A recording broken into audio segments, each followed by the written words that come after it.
Meninas, me digam primeiro, antes de eu começar, eu queria saber de vocês quem que trabalha no que gosta e quem trabalha no que gosta, no que ama, assim, que tem tesão. Eu gosto. E quem que é mais ou menos, assim. Eu sou mais ou menos. E alguém que quer mudar de ramo? Já estou mudando. Já está mudando. Ai, ótimo, então a gente tem uma plateia feliz. E Thaís não levantou a mão. Eu, por enquanto, não estou trabalhando, estou Tá, estudando. mas tu estuda o que tu gosta. E tu, Amanda? Mais ou menos. Mais ou menos. Tá. Com licença, pessoal. Oi, Jéssica! Entra, senta aí. Então, o tema dessa palestra eu pensei muito e eu pensei assim, não, eu tenho que botar Viva da Sua Paixão, porque é uma coisa que me moveu a montar a Estilizou.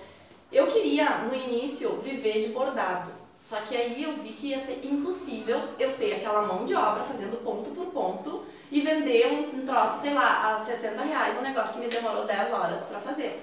Então, tem coisas que a gente tem que sempre pensar antes.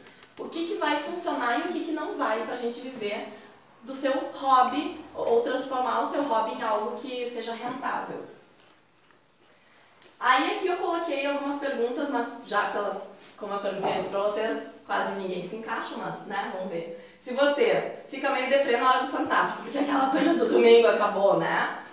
Vive na contagem regressiva pra semana ou dia acabarem. Aquela coisa de sexta-feira, nunca vi como gostam. Ai, sextou. Sextou, o Instagram tá sempre assim. E pra mim, eu tenho uma coisa, meu Deus do céu, já é sexta-feira, eu nem programei meu final de semana e eu trabalhei assim e foi natural, sabe? A gente entra no flow isso que é importante, né? Claro que eu adoro sexta-feira, eu gosto de descansar também. Tu fica sempre presente no trabalho só de corpo e não de alma. Tu vai lá e faz só o que tem que fazer, executa só o que é solicitado pra se livrar de uma vez. E fica pensando em apresentar atestado pra faltar o trabalho, sabe? Vou tirar um siso, eu vou torcer o pé, né? Mata 10 vó. Mata um monte de vó, um monte de tia, Exatamente eu, há um ano atrás. Há um ano atrás, eu me lembro. Ou se tu simplesmente tem vontade de ter o teu próprio negócio, mas o medo de ir adiante te impede. Então, a minha proposta que eu faço é vamos ver uma maneira mais colorida de viver. Diminui aí a minha voz que fica esse eco. Então, aí vem a pergunta, por onde que a gente começa? Quando a gente quer pensar em alguma coisa assim, quero mudar de ramo. Tá, e aí no quê? Se tu ainda não... o teu caso tu já identificou, tu já tá, né, já passou dessa fase, mas eu não sei nem por onde começar e eu quero largar o meu emprego. Pensa alguma coisa que as pessoas te elogiam, que tu faz muito bem. Doce, eu no meu caso era bordado, mas não dava pra viver de bordado, já vou falar mais sobre isso. Que seja reciclar coisas, sabe? Alguma coisa que todo mundo fala assim, que te identifica, nossa, tu faz isso muito bem. Então pensa em alguma coisa assim que te elogiam. Tentar ver possibilidades de fazer dinheiro com isso. Aí vem, eu falei reciclar coisa. Digamos, eu vou pegar um exemplo bem tosco. Eu adoro catar papel. Eu sou uma ótima catadora de lixo. Dá pra viver catando lixo? Não, porque no final do dia que tu trabalhou 8 horas, tu vai pesar aquele papel lá que tu catou e vai dar R$10, R$15. Então esse trabalho, quando é muito braçal, que é o meu caso do ponto cruz, ia ser impossível. Então como é que eu tinha que fazer? Tu tem que pensar grande, em ter uma cooperativa de catadores, ou uma frota de Ubers, porque tu ficar ali sendo Uber, tu vai chegar no topo, porque é o teu trabalho braçal, é tudo de corpo presente. No momento que tu te ausentar, a tua empresa já não funciona. E na verdade não é nenhuma empresa, é um autoemprego. Quando tu te ausenta e o negócio não funciona, sabe? Isso é autoemprego. Eu fazer aqui no meu trabalho. É o quê? No meu trabalho, que eu faço coisas artesanais. Tu consegue te ausentar? Mas eu não consigo fazer, que nem te dizem, escala industrial, para vender. Tu não consegue? Sim. Hoje eu continuo trabalhando com o marido do projeto. Sim. Porque eu faço, mas vendo só para as amigas, né? Eu faço temperos orgânicos artesanais, mas só eu faço. E eu vendo para as amigas só. Agora a gente já... Porque eu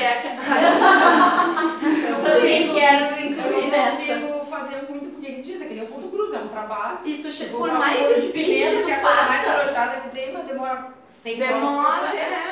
E aí Aí a gente pensa, eu tô atrolhada de trabalho, isso aqui. Só que aí pensa assim, tá, se eu trabalhasse 24 horas por dia, quanto que eu ia conseguir reverter isso em dinheiro? Então, chega uma hora que tu precisa ser a cabeça, que aí entra o empreendedorismo, e tu coordena os outros. Aí tu multiplica. Até então, tu fica só como o teu braço, né? Então, possibilidade de fazer dinheiro com isso é isso que eu digo. Tu tem que calcular quanto que tu ganharia por hora fazendo os teus temperos, o teu ponto cruz ou catando papel. Chega uma hora que, nunca vou enriquecer fazendo o meu ponto cruz, entendeu? Aí que veio a estilizona. Mas tá, não, ainda não enriqueci. Mas viva um pouco mais quase. Quase. Não troque a certeza por uma dúvida logo de cara. Faça um planejamento prévio. Não é assim, vou encerrar, né, Carla? Vou pedir demissão e agora já começo. A Carla eu acompanhei, ela. Toda semana a gente falava aqui e ela vinha, eu vou pedir demissão. E aí então, o que tu tem que pensar? No que tu pede demissão, tu talvez ganhe uma rescisão, que tu tenha ali uma reserva, ou tu tenha um marido, ou pai, ou alguma coisa, um fundo que vai te sustentar, porque no início não vai dar dinheiro. Quando eu abri a Estilizou, o que me sustentava, não sei se vocês já viram eu falando sobre isso no Instagram, que eram os meus lixinhos de luxo. Eu fazia um monte de lixinho de carro, que quase mais tempo todo mundo tem, os seus lixinhos, acho que tu tinha também, né? E aí, aquilo lá, eu vendia, assim, no início, a Estilizou era produção de lixinho, máquina cortadora, ganho de formatura das amigas, empilhava em festo, mandava pra costureira pra fechar, porque se eu sentasse ali, eu ia ter um topo de produção, né, um teto máximo, não ia conseguir. E ali eu fui começando a divulgar curso. No início eu tinha 3 alunas, jamais que eu ia... Imagina o desespero que eu ia fazer. Claro, eu tinha 24 anos, né, morando com a mãe, beleza, não ia me desesperar, não tinha que pagar a escola de filho, aquela coisa. Mas quando a gente tem essas outras responsabilidades, dar um chute assim, sem planejamento, é muito arriscado. E aí o que acontece? A gente entra em desespero e volta pro primeiro emprego que te aparecer, porque tu tá com as contas esgoeladas. Então por isso, planejamento, até botei em outra cor, porque realmente a gente precisa disso. E uma outra coisa importante, empreenda em você primeiro. Se conheça, se reconheça. Porque às vezes a gente está tão acostumado a ser carteira assinada e receber ordens e cumprir, e recebe e cumpre, que quando tem que partir de ti, a liderança às vezes dá um baque. Então às vezes tu não tem aquele talento para empreender, então tem que parar para pensar nisso também. Isso foi o que eu falei, avalie sua mão de obra e o quanto você quer ou precisa ganhar por mês, que é isso que eu disse, né, catador de papel ou fazer ponto cruz. Porque só gostar de determinada tarefa não é suficiente. Eu amo bordar, sabe? Eu amava, todos os dias da minha vida, durante, sei lá, uns 15 anos, eu passei com bordadinho na mão. Quem me conhece mais tempo lembra de mim. Hoje os meus professores do colégio me encontram e falam, tu tá bordando ainda? E eu digo... eu marquei a vida das pessoas assim, sabe? Era a imagem que eu passava. E aí eu respondo, eu não tô mais bordando, mas eu tenho uma escola de costura. Então tá, que legal, né? Valeu. Tudo, essa paixão por agulhas virou a tua profissão.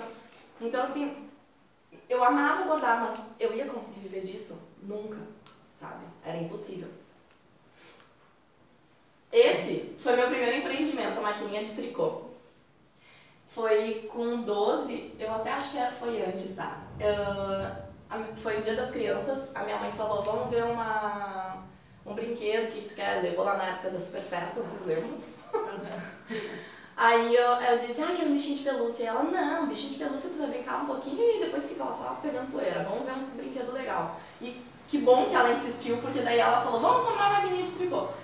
E aí, essa maquininha, gurias, foi o meu primeiro empreendimento, porque o que eu fiz de boneca, de lã, era aqui na manivela, e aí ela ia girando a coisa, igualzinho uma máquina mesmo de tricô, sabe? E aqui assim ia nascendo a bonequinha. Aí depois a gente fechava, enchia com algodão, porque eu não conhecia outro enchimento. Se molhasse a boneca ia ficar toda assim. Sim. E eu saía vendendo na vizinhança. Que nem o tricotinho, tu viu que o tricotinho é assim agora? Aham. Tu viu que tem um negocinho igual a esse jeito? Vi. Quem tem filho, gurias, sério, incentivem, compre. Agora tem um monte desses brinquedos em máquinas e tem que comprar isso aqui, sabe? Eu tinha uma maquininha de costurar. Tem as maquininhas de costura. Eu não sei como é que eu costurava, porque tinha que ficar nivelando até. Dias que eu fico lembrando, eu fazia roupa pra a boneca criança. Eu costurei quando adolescente, né? Agora que eu tô revoltando. 40 anos depois eu tô voltando a costurar. Pra vocês terem uma ideia, que bom.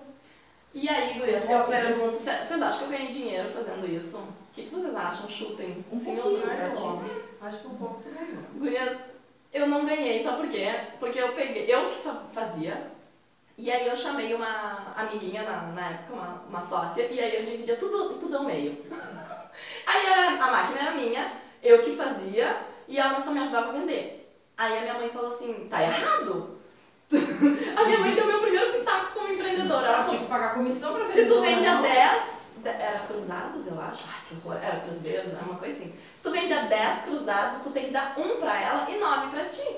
E aí eu, claro que eu não ganhei dinheiro, era só uma brincadeira. Tudo que eu, dividia ali, a vizinhança comprava por pena, óbvio, né? E tudo que eu ganhava ali, os 5 cruzados... Não era por pena, era pra te incentivar. Claro. E aí eu ia lá e comprava tudo em novelo de lã. Pra fazer, ou seja, só tava me gerando mais trabalho. Brincadeira, claro, de criança.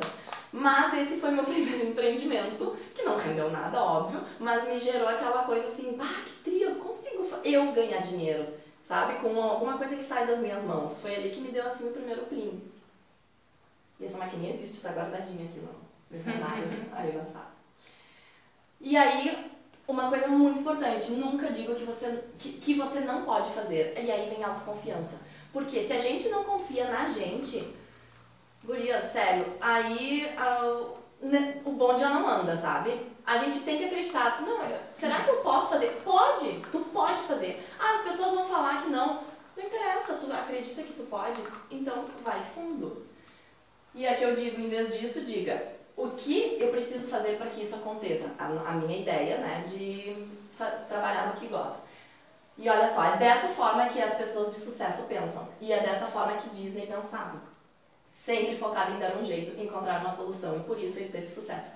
Não sei se vocês sabem a história do Walt Disney, ele caiu muitas vezes, ele foi à falência. E já pensou se ele tivesse desistido na primeira? Sabe? Percalços vão existir, como tudo na vida. Sempre. E aí, quem já foi na Disney? Imagina se ele tivesse desistido. Tua vida seria outra se tu não tivesse ido pra Disney. Seria. Nossa! Seria bem mais fácil a gente não acreditar no príncipe. Alimentações. Total. E a família, e os outros, né? E as outras pessoas. E eu botei uma imagem de blá, blá, blá, porque é bem isso que vocês têm que deixar ecoando. Blá, blá, blá, sabe? Vozes externas vão sempre existir. Porém, elas não podem fazer sentido nem serem altas demais. Todo mundo vai botar pedra no teu caminho. Inclusive a tua cabeça mesmo. Tu vai ficar na dúvida, já chega. Deixa essa dúvida, que é uma dúvida, é um medinho saudável. Pra tu não te jogar. Um pouquinho de medo é bom ter, né, Jéssica? E aí eu coloquei aqui, aperte aquele botão chamado, que isso vai diminuí-las para que a voz positiva seja maior e assim te impulsionar a fazer algo e aumentar a tua performance. Sabe?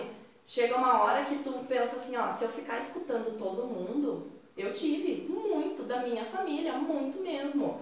Eu não sei quem não me conhece, mas assim, é uma família de médicos que ninguém dava apoio. E era, claro, mas por nessa época que tu estava começando, né? Foi. Era preocupação de pai, óbvio. Normal, e o meu pai falava, tu não sabe como é que é ser pobre, eu sei, e ali aquilo fica, meu Deus do céu, será que eu vou passar fome, será que eu não tenho que sentar na cadeira dele e atender como médica? Aí ele falou assim pra mim, tu tem tudo pronto, tu tem a clínica com o nome, tu tem os pacientes, é só tu chegar e sentar na minha mesa e começar a atender, tu não precisa ir, né, começar pequena, e agora tu quer começar pequena. Daí aquilo, né, putz, aí perde sono, crise existencial, não é fácil. E ainda nessa fase de vestibular e não sei o que tu já é uma fase muito difícil. Aí uma hora eu acordei assim, aí eu fui lá e falei com ele, pai, quer saber? Errado foi tu. Por que tu não foi um estilista famoso e não me deixou um ateliê cheio de máquina? Agora tô eu aqui tendo que começar desde o zero, comprar uma máquina, daí eu não tenho dinheiro, tenho que esperar um pouco pra me capitalizar e comprar outra. Então assim,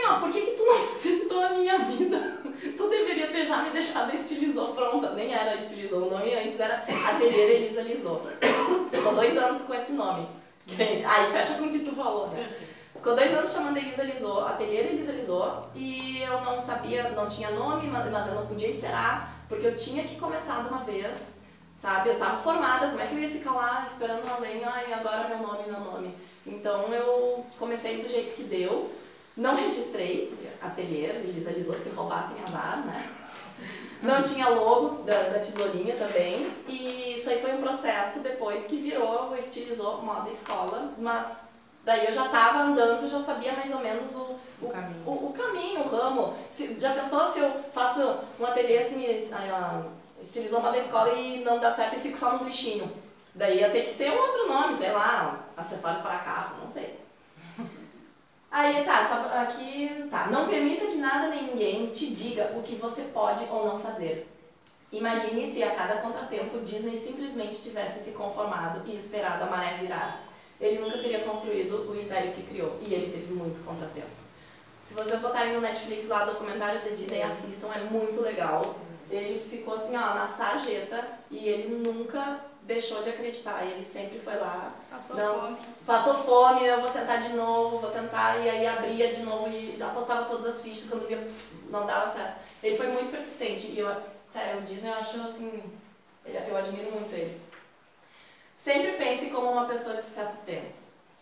Que você possa olhar hoje para a sua vida, seus projetos, seu negócio e nunca pensar, que pena que eu não posso. Porque isso não existe, que pena que eu não posso, tá? E sim pensar como as grandes mentes da humanidade pensam, como é que eu faço isso acontecer? Foi assim que o Disney, de novo, criou um conglomerado que hoje lucra 15 bilhões de dólares por ano. Aí, coisas que a gente nunca pode esquecer quando a gente dá esse pontapé de trabalhar no que gosta. Muito provavelmente você será visto como louco. Vão te falar, que horror, que louco, tu deve ouvir isso até hoje, né, Carla? Tu é louca, a primeira coisa que me diz. Tu é louca, largou o emprego. Eu era gerente de banco. Cargo bom, 14 anos, uma baita carreira, ganhava bem. Só que a Carla, eu lembro assim, ela tava por aqui, ela dizia, não aguento mais, eu preciso me expressar de outra forma. Mas se é lá onde você quer chegar, se comprometa. Você vai sempre conseguir, você vai sempre conseguir se acreditar em si. Daí a autoconfiança. Bons profissionais e pessoas de sucesso dependem do seu próprio talento. É importante sim gostar daquilo que você faz, mas com a consciência de que todo trabalho tem a parte boa e a parte ruim. Não é assim, tô na faculdade lá, agora as minhas alunas, né? Tô na faculdade e daí começou uma fase chata, uma cadeira que eu detesto. Vou largar. Não! É assim, acontece. Talvez você já tenha passado, né, com um professor pé no saco, uma cadeira que foi difícil. Não é porque agora eu escolhi o que eu vou fazer da minha vida, agora sim, sou purpurina. Não, eu detesto fazer a parte da contabilidade. Detesto. Quando eu chego aqui, eu digo, Maiara, fim de mês, meu Deus. Vamos lá, fazer os cálculos. Odeio! Eu gosto de planejar aula, de fazer os vídeos do YouTube, sabe? De estar atendendo as crianças, é isso que eu gosto. Mas o que eu vou fazer? É o ônus e o bônus, não existe, né? Tudo tem os dois lados. Uma amiga vai ter seus defeitos e as suas qualidades. É assim. Mesmo dentro daquilo que tu mais gosta de fazer naquilo, como lá, eu gosto de dar aula. Vai ter um dia que a aula não vai ser tão boa assim. Vai ter um dia que tem um aluno que eu não consigo explicar direito, que tem mais dificuldade. Ok, né? Então, achei que era legal ter uma confecção, mas, sei lá, não gosto de lidar com costureira, porque, acontece, né? A gente tem que lidar com umas costureiras às vezes, né? Não adianta. Acontece, o cliente é chato, sim. Tem cliente chato. Tem cliente chato. Gente, o cliente, pra ser cliente, ele precisa ser chato. Aí ele é cliente, não é amigo. Senão ele é teu amigo. Ele só é cliente porque ele é chato. Foi um cliente que fez desistir de um negócio que eu queria ter. Não, sério? De fazer eventos. Assim, mas o cliente não pode ser mais forte que tu. Não, mas tipo assim, eu quero isso pra mim. Eu quando separei, foi um dos motivos que eu voltei a trabalhar com meu marido e faço só por hobby e vendo. A parte de culinária que eu adoro, que eu queria ter restaurante, meu marido achava que era loucura, porque tu vai trabalhar fim de semana, tu quer isso?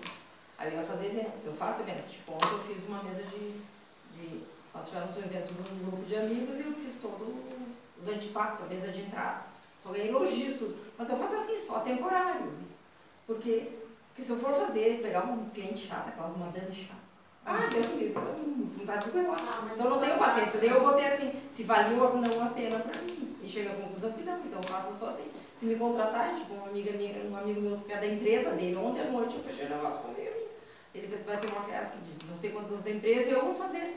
Mas só assim, só faço esporadicamente pra prazer. Mas olha só, se a gente partir desse pressuposto que todo cliente, pra ser cliente, tem que ser chato, a gente já sai no lucro, porque já se prepara pro pior, né? Na verdade, isso é uma crendice, é uma lenda urbana que a gente diz. Só que assim, a gente também tem que entender que mas eu sou tua cliente, eu sou trilegal. Então. Também não é cliente, nunca tive reclamação. Mas é que assim, ó, o cliente, a gente também é cliente, né? E o cliente, ele tá cuidando do que é dele, da empresa dele, enfim.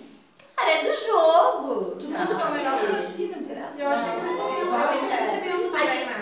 Tudo aprender a lidar com Todo mundo diferentes trabalha com pessoas, serviço, com atendimento, com tudo.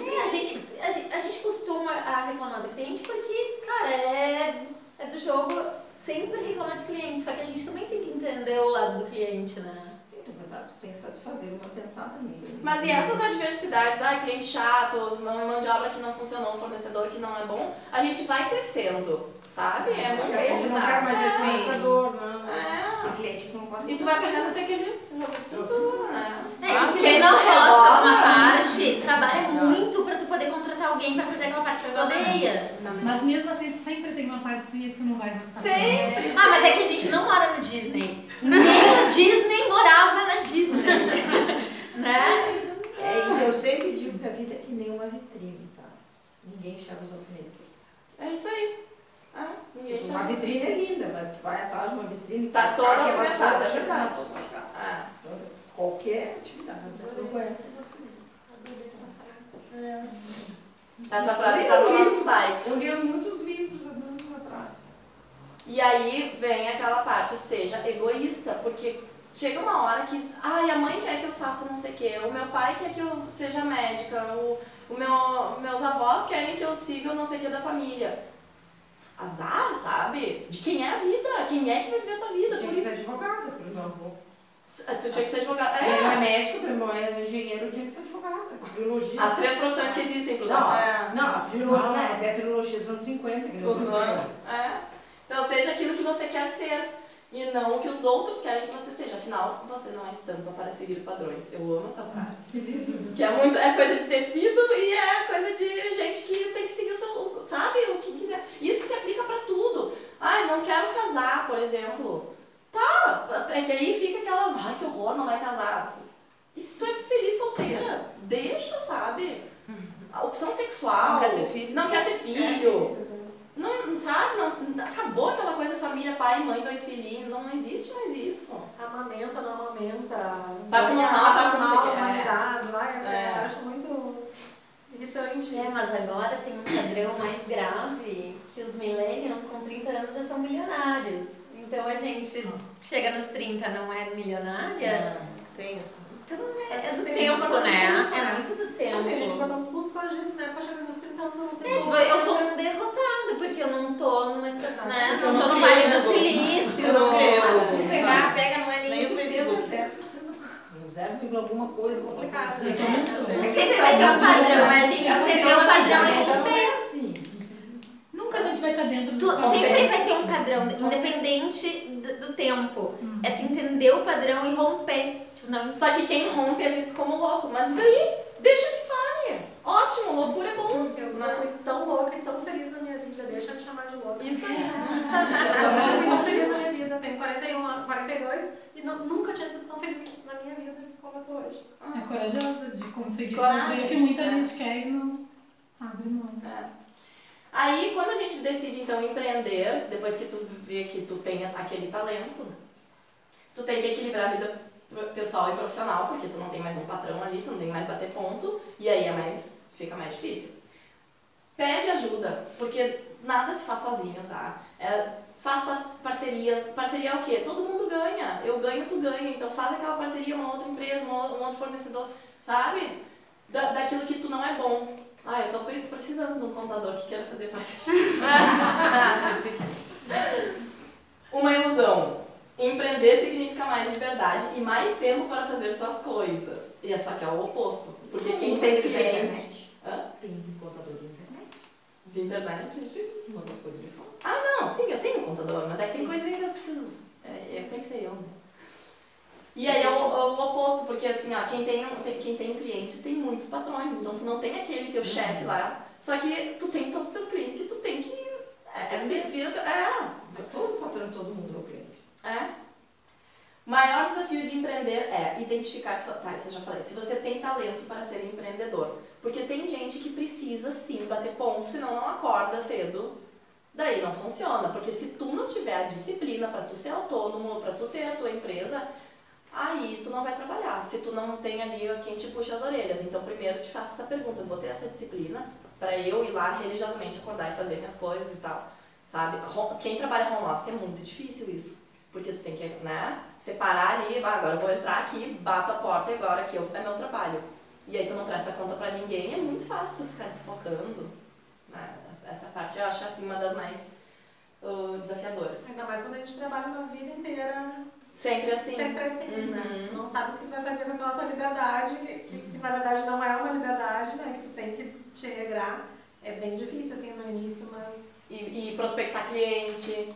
Tu tem que ter hora pra tudo, né? Aí tu tem que te organizar com horário pra tudo isso. Quem me ajuda muito é o Júnior, né? Meu marido, que é economista. E aí ele tu tá fazendo tudo ao mesmo tempo. E aí eu comecei a fazer esse trabalho de organizar o meu dia. Tantas horas do meu dia eu faço isso. Planejamento. E aí a coisa começou a fluir. É o único jeito. Pode ser dona do Daí todo dia tu cuida de tudo. Todo dia Sim, mas tu tem hora pra aquilo ali. Isso. E empreender com a cabeça nas nuvens e os pés no chão. Porque tu tem que sonhar sim. Só que, não, vou fazer lá, sei lá, inventa uma coisa bem nada a ver com concretizar, que não vai ser possível. Não, tu tem que botar os pés no chão. No meu caso, eu tive meu tio Beto, que ele é o único empreendedor da família, o único que não é médico. E ele tem uma loja lá no centro de bolsas que ele traz containers da China, essas coisas, né? E, na verdade, ele não é da minha família, ele casou com a minha tia, tá? Então ele não tem sangue, assim. Só que a minha única tia que casou com um chinês. Então é o meu único tio chinês. E aí ele vai muito pra China e tal, e ele falou assim, quando ele foi abrir a loja dele, ele olhou e disse, isso aqui é a cara da Elisa, eu vou convidar ela pra trabalhar aqui comigo. Então eu fazia muito essa parte da moda, eu tinha que fazer pedido, com às vezes meses de antecedência, porque tinha que chegar container, né? Às vezes ficava o container trancado no porto, aquela coisa, paga multas fenomenais. E aí ele falou assim, Elisa, tu não quer assumir aqui, né, sei lá, fazer uma loja? E eu disse, tio Beto, não, eu preciso ser professora. E ele assim... Aí todo final, eu tava quase me formando, era meu último semestre. No último mês de faculdade, ele me chamava, senta aí, 5h30 da tarde, a gente tinha uma conversa. E aí ele começava a perguntar, que papo é esse? Como é que tu vai fazer isso? E eu falava, uma escola, eu sei que eu ser professora eu não vou conseguir. Vou ser contratada numa escolinha infantil, né? E aí vou ficar lá dando aula de artes, eu vou ganhar sempre aquilo. E aí ele falou, tu vai ter que casar. Casa bem. Então ele foi o que me botava os pés no chão. Foi muito legal, porque daí ele começava, tá, mas o que como é que tu vai divulgar essa escola? Quando eu falei, né, eu quero ter uma escola de costura para crianças, imagina a cara que ele fez, né? O chinês ficou com os olhos desse tamanho. Daí eu falei, escola de costura para criança. Ele, tá, mas isso não existe, justo, por isso que não existe, que eu vou fazer. Não tem em Porto Alegre, não sei nem se tem no Brasil, mas eu vou fazer. E onde é que tu vai divulgar? E aí na época não tinha Instagram e internet, assim, então no jornal da Lina, eu vou divulgar no jornal da Lina. E aí ele botava uma pedra no caminho e eu chutava, que isso foi um exercício muito bom. O meu tio Beto era os meus pés no chão e eu tava nas nuvens, totalmente nas nuvens. E aí ele dizia, tá, e aonde que tu vai fazer? E eu, não sei, eu vou ver uma sala. Daí eu, agora tu tem que ter uma resposta. E aí no dia seguinte, de novo, ele me chamava, João, já vamos fechar a loja, senta aí. Que história é essa de novo? Tá, Depois de um mês conversando, chegou uma hora que eu cansei ele. Ele falou assim, eu desisto. Tu acredita tanto nessa tua escolinha que até eu tô acreditando. E eu falei assim, não é escolinha. Não é escolinha, é escola. Escolinha é uma coisa de fundo de garagem. Aí ele, quando ele falou até eu tô acreditando, gurias, aquilo me deu sabe quando dá um plim dentro de ti? Eu falei assim, tu acredita, Gilberto? E ele falou, sim, eu desisto de te fazer desistir dessa ideia.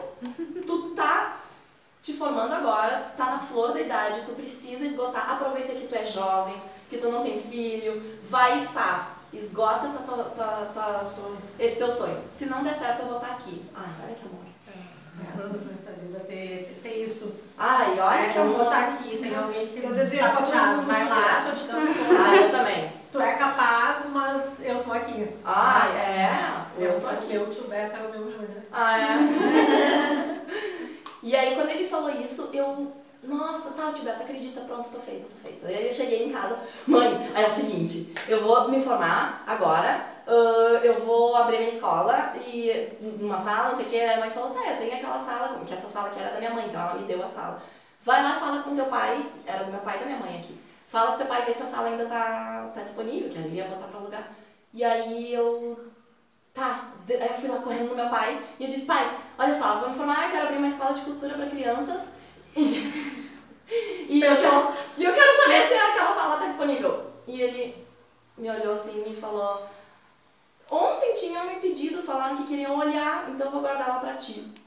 Ah, meu Deus, imagina, se eu demorasse mais um pouquinho, já não ia mais ter a sala. E pra minha surpresa, ele não falou, aqui, não vai pegar a sala, sabe?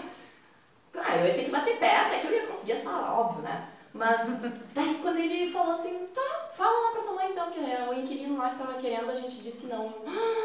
Meu Deus do céu, aí eu voltei lá pra minha mãe, imagina, uma moleca, eu tinha 24 anos. Isso é uma fase que, claro, também dá um alívio, né? Talvez se eu fosse fazer agora, eu ia fazer igual, mas ia ser mais difícil. E aí eu cheguei lá pra mãe e disse, mãe, então tá, eu vou pegar a sala. Aí ela me olhou e disse, tá, e os móveis? Pronto. Eu não tenho dinheiro. Aí aí eu arrecadei de móveis usados, mandei um e-mail pra família, pedindo lá, família, tô me formando e eu quero saber se vocês têm móveis aí sem uso, manda um freteiro buscar, daí foi chegando os móveis. E a minha mãe disse, eu vou te dar as tintas, escolhe a cor. E aí eu transformei não era essas cores ainda, né, era lilás, óbvio, né, na época era moda tudo lilás. Aí pintei, eu e a minha cadelinha, pintamos as paredes assim, e aí eu abri. Como é que eu ia divulgar? Eu pensei, tá, vou lá pro jornal da Lina. Putz, e agora? Botei o Orkut na época, e aí disparei e-mail, fui disparando e-mail, e aí os e-mails foram dando retorno. Daí foi assim, a rede social era bem precária, que era um Orkut só, não tinha fanpage, essas coisas. E aí foi surgindo, só que sempre no início fazendo o ganha-pão do que eu já fazia há algum tempo, né? Tá, essa parte foi. O empreendedorismo te dá flexibilidade, mas cuide para não cair na procrastinação, que isso também é um vilão, né? Que é muito fácil quando tu é teu chefe. O boca a boca é muito importante, que a gente estava falando antes. Fala pra todo mundo, agora tem Instagram pra postar as coisas, te exibe, tem que botar. Aprendeu a fazer ali um desenho, um croquisinho, posta, se exibe, daqui a pouco uma tia lá tem um jogo de pincel, aquarela e, sabe, coisas que pode te dar, que tá sem uso. Tem que se exibir, porque daqui a, sabe, as pessoas vão se lembrando, então eu aprendi a fazer uma costura reta, sei fazer bainha. Bota no Instagram, tem que se divulgar dessa maneira. Então, e aí vai boca a boca, uma amiga marca a outra e assim vai. E aí o nome do negócio. É legal mostrar do que se trata, mas cara, não é obrigatório. Daí a nossa especialista em branding já falou sobre isso. Por isso que eu quis botar o Estilizou Moda Escola, porque quando era Ateliê Elisa Lisou, ligavam pra cá pra fazer vestido, reforma de roupa. Não tava dito que era curso, que era escola. E aí quando mudou ficou bem mais fácil. Troque ideias para não ficar parado no mercado, estude, faça cursos e se especialize. Porém, não siga cegamente as estatísticas. Às vezes elas podem fazer o nosso sonho morrer. Por que eu digo isso? Porque se eu tivesse... deixa eu lá ver quantas famílias... Fazer uma pesquisa qualitativa, quantitativa, quantas famílias que inscrevem seus filhos em aulas de artes ou de moda. Eu não ia fazer estilizou, eu ia dizer, não, a prioridade é natação, inglês, né, balé, um esporte, uma língua. É assim, então eu não ia fazer assim. Então, por isso que eu digo, é legal tu dar uma pesquisada, mas não segue cegamente, porque senão tu vai olhar ali, ninguém... pesquisa é só sobre o que já existe. Só sobre o que já existe. No meu caso era um negócio que não existia, claro que não ia ter resultado nenhum. E aí, claro que eu ia me... né? Que ruim, ninguém procura. Mas se é uma coisa assim que tu quer mudar pra alguma coisa que já existe, daí é legal fazer. E aí, seja o protagonista do seu futuro, porque é a gente que manda, a gente que planta e a gente que vai colher depois. Só você vai viver a sua vida, então não é o teu pai que vai viver, nem ninguém. E eu adoro essa frase, foi inclusive a frase que eu encerrei a minha formatura. Escolha um trabalho que goste e não terá que trabalhar um único dia em sua vida, que é do pensador chinês Confúcio. Eu sinto isso, sabe? Quem trabalha no que gosta, a gente não acorda com aquela coisa assim, que saco, o despertador tocou. Claro, às vezes eu penso, queria dormir uma meia hora a mais. Normal, né? Eu não sou um ET também. Mas não é assim maçante chegar no trabalho e ficar assim, nem hora. Só passou uma hora. Eu no Bradesco eu ficava. Só passou 10 minutos. Agora vem. Eu e a Mayara, a gente olha, já tá acabando, a gente não fez tudo, porque a gente se diverte, né, Mayara? A gente não trabalha, a gente se diverte. E aí eu encerro com essa frase que eu adoro: o caminho do coração é o mais belo que existe, sempre, pra qualquer área na vida. É isso, muito obrigada.